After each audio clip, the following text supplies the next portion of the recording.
आदरणीय अध्यक्ष महोदय जी, प्रधानाध्यापक जी और यहाँ बैठे मेरे समस्त गुरुजनों, ग्राम से पधारे हुए गणमान्य नागरिकों और मेरे भाई और बहनों, मैं आपके समक्ष खड़ा होकर स्वतंत्रता दिवस पर दो शब्द बोलना चाहता हूँ। गलती हो तो क्षमा करना। आप सभी को विदित है कि आज हम इस विद्यालय प्रांगण में स्वतंत्रता दिवस मनाने के लिए इकट्ठे हुए हैं। स्वतंत्रता दिवस हमारे देश का एक राष्ट्रीय पर्व है। आज ही के दिन यानी 15 अगस्त 1947 को हमारा देश आजाद हुआ था।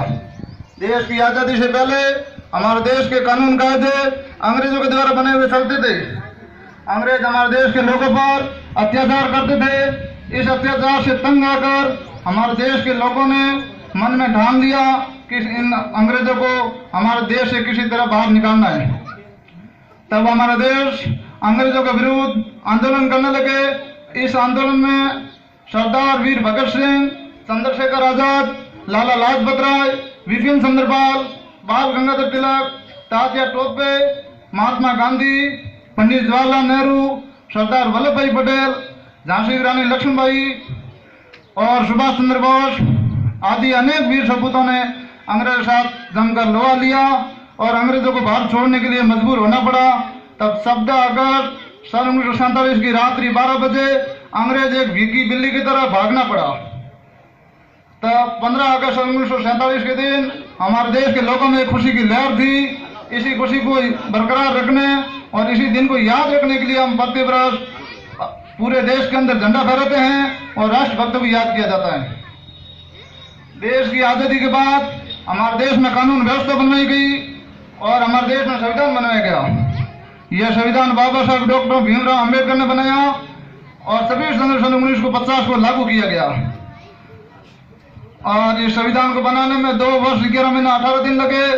संविधान को बनाने में 67 लाख रुपए खर्च हुए थे। संविधान का लागू होने के बाद महिलाओं, दलितों, गरीबों, शोषितों, पिछड़ों और कमजोर वर्ग के लोगों को अपने हक और अधिकार मिले।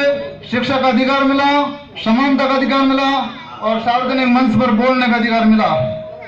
इस प्रकार हमारे देश के प्रत्येक व्यक्ति को स्वतंत्र जीने का अधिकार मिला। भाषण के अंत में मैं एक बात और कहना चाहता हूँ कि इस विद्यालय की पढ़ाई में काफी सुधार हुआ है। खासकर हमारे नए अध्यापक जी गिरिवर जी सैनी साहब और एक मैडम जी आए थे मोटर मीणा नाम करके, उनके आने के बाद में विद्यालय की पढ़ाई में काफी सुधार हुआ है। मतलब बच्चे काफी होशियार हुए हैं। इसलिए मैं इस विद्यालय के संस्था प्रधान और अध्यापक लोगों को, पंडितों के पास के लोगों की तरफ से मैं बहुत बहुत धन्यवाद और साधुवाद देना चाहता हूँ। इसी प्रकार आप सभी अध्यापक लोग समय पर स्कूल आइए और समय पर वापस जाइए। अखबार पढ़ने का समय है, व्हाट्सएप या फेसबुक चलाने का समय जो लंच के अंदर निकालिए और बच्चों की पढ़ाई पर ज्यादा से ज्यादा ध्यान दीजिए। और विद्यालय कोई भी समस्या हो तो हमारे गांव के लोगों को बताइए, जो मुमकिन होगी उसका तुरंत समाधान किया जाएगा। इसके बाद में मैंने आप सभी लोगों का ज्यादा समय न लेकर के मैं अपने वाणी को विराम देता हूँ। जय हिंद, जय भारत, जय भीम। धन्यवाद।